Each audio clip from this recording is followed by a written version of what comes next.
Hello दोस्तों, नमः शिवाय। दोस्तों, बरथुनी एकादशी का व्रत आने वाला है 2025 में। ये पड़ रहा है 24 अप्रैल को। तो बरथुनी एकादशी की आपको बहुत बहुत शुभकामनाएं, बधाई। क्योंकि ये दिन जो है अपने आप में बहुत अच्छा माना जाता है और गुरुवार का दिन है। उस दिन पड़ रही है बरथुनी एकादशी, यानी 24 अप्रैल को। उदय तिथि में आप व्रत रखें और द्वादशी को आप इसका व्रत खोलें। अब इस दिन में आप कुछ आप व्रत के साथ साथ कुछ उपाय करते हैं ना, तो आपकी जीवन की प्रत्येक समस्याएं हल होती हैं। जैसे कि अगर आपके जीवन की हर परिस्थिति में अपने आप को मजबूत बनाए रखना चाहते हैं तो बरथुनी एकादशी का महत्व जरूर पढ़ें आप।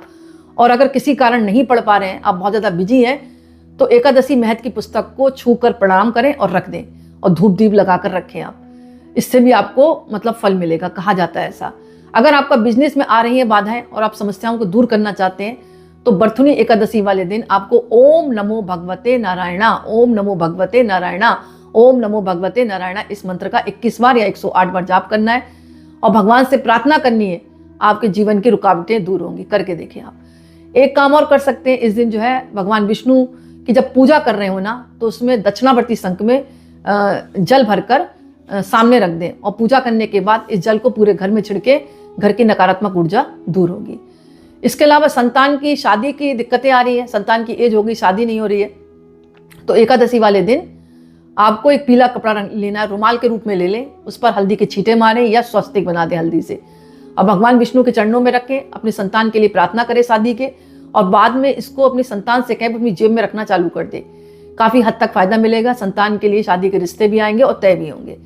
इसके अलावा ऑफिस में अगर आपके लिए मतलब कहते हैं ना कि ऑफिस में आपके लिए जो साथ में जो है काम करते हैं ना सहकर्मी, वो आपके फेवर में नहीं है, मिनट मिनट पर आपसे लड़ाई करते हैं, तो एकांची नारियल लाएं, भगवान विष्णु के चरणों में रख दें और पीले रंग के कपड़े में या पोटली बांधकर पूजा करने के बाद भगवान के आगे रखने के बाद भगवान के विष्णु सहस्रनाम का पाठ करें, भगवान विष्णु के मंत्रों का जाप करें, विष्णु चालीसा पढ़ें और भगवान से प्रार्थना करें। फिर इसको ऑफिस में आप चुपचाप कहीं छुपा कर रख सकते हैं। छोटा सा नारियल लें, ज़्यादा बड़ा ले ही नहीं, आप छोटा सा नारियल लें, एकांची नारियल वैसे भी छोटा ही होता है, और चुपचाप अपनी ड्रॉ में रख दें। फिर आप देखें जो सहकर्मी आपकी तरफ खिंचेंगे भी और आपकी बात भी मानेंगे। इसके अलावा अगर आपका बिजनेस नहीं चल रहा है तो आपको 108 गेंदे के फूल ले लें, तो 11 फूल ले लें और ओम नमो भगवते नारायणा, ओम नमो भगवते नारायणा मंत्र का जाप करते जाएं और भगवान विष्णु को चढ़ाते जाएं। आपका बिजनेस तेजी से चलेगा। आपको बोलना भी पड़ेगा भगवान के आगे बैठकर कि मेरे बिजनेस में मुनाफा हो। इसी प्रकार एकादशी के दिन 11 गोमती चक्र ले लें, भगवान के चरणों में रखने के बाद भगवान की पूजा करने के बाद इसको, आपका बच्चा है तो उससे कह दे वो अपनी जेब में रखे पीले कपड़े में बांधकर, या फिर आप भी अपनी जेब में रख सकते हैं। आपको हर संकट से ये 11 गोमती चक्र बचाएंगे।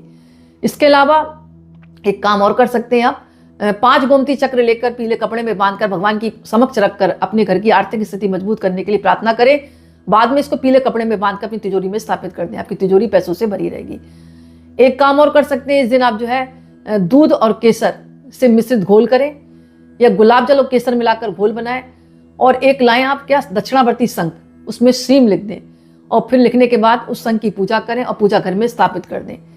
आपके घर में धन की वृद्धि लगातार होगी। बहुत छोटा सा उपाय है, पीले कपड़े पर रखकर ये काम करना है आपको, क्योंकि माता लक्ष्मी और शंख दोनों ही कहा जाता है समुद्र से निकले हैं। इस प्रकार जो है शंख जो है माता लक्ष्मी के भाई हैं, ऐसा माना जाता है। तो अगर आप पूजा करते हैं तो माता लक्ष्मी आपके घर में स्थायी रूप से निवास करेंगी। एक सौभाग्य पोटली आप बना सकते हैं। 5 मुखी रुद्राक्ष लें एक पीले कपड़े में, एक साबुत हल्दी लें, गोमती चक्र लें, कौड़ी लें, गुंजा फल के दाने लें और भगवान के समक्ष रखकर इस पोटली को अपनी तिजोरी में आप स्थापित कर दें। आपके घर में सदा पैसों का कहते हैं ना, पैसों की कभी कमी नहीं रहेगी। पैसों से आपकी तिजोरी पैसों से भरी रहेगी। यानी ये मान लें कि जिस जगह रखी है वहां पर कभी भी पैसों की कमी नहीं रहेगी। 1 रुपए का सिक्का रखें, उस सिक्के को गंगा जल से धोएं, रोली लगाएं उसमें या रोली से स्वस्तिक बना दें, थोड़ी सी हल्दी छिड़कें, फूल चढ़ाएं, नैवेद्य चढ़ाएं और इसको लाल या पीले कपड़े में बांधकर भगवान विष्णु के आगे रखकर ये भाव के साथ कि आज मैं ये जो 1 रुपए का सिक्का है आपका आशीर्वाद स्वरूप मानकर अपनी तिजोरी में स्थापित कर रहा हूँ। मुझे आशा है कि आप मेरे घर में धन की कभी कमी नहीं होने देंगी, और रख दें आप इसको तिजोरी में। और जितने भी पवित्र पेड़ हैं, मात्र तुलसी माता को छोड़कर जो वृक्ष है उसको छोड़कर बाकी सभी पीपल के जो वृक्ष हैं, आपके केले का वृक्ष है, समी का है, बरगद का है, सभी को जो है एक लोटे में जल और थोड़ी सी हल्दी डालकर आपको सींचना है। सभी पर पीला धागा बांधे, शाम के समय दीपक जलाएं। आपके जीवन की प्रत्येक मनोकामना पूर्ण होगी। ये बात मैं किसकी कर रही हूँ, जब बरथुनी एकादशी हो। इसके अलावा माता तुलसी कि आप पूजा करें, दीपक जलाएं, हल्दी चढ़ा सकते हैं माता को, लेकिन जल ना चढ़ाएं इस दिन, क्योंकि माता कहा जाता है कि तुलसी माता इस दिन जो है भगवान विष्णु के ध्यान में रहती हैं और व्रत रखती हैं। बरथुनी एकादशी वाले दिन क्या वो सारी एकादशी का व्रत रखती हैं और निर्जला रखती हैं। तो आप जब जल चढ़ाते हैं तो उनका जो है व्रत भंग होता है, ऐसा कहा जाता है। तो माता तुलसी की आप बैठकर पूजा कर सकते हैं, शाम के समय दीपक जला सकते हैं, लेकिन उनको सींचे नहीं। आप धागा भी बांध सकते हैं आप पीले रंग का, अपनी मनोकामना बोलते हुए एक सिक्का उनकी जड़ों में रख सकते हैं, अपनी प्रार्थना बोलें। जब आपकी प्रार्थना पूर्ण हो जाए तो इस सिक्के के आगे अपनी मनोकामना बोले, मनोकामना बोलकर वापस उनकी जड़ों में गाड़ दे। जब आपकी मनोकामना पूर्ण हो जाए तो इस सिक्के को बहते हुए पानी में या पीपल के वृक्ष के नीचे रखिए है।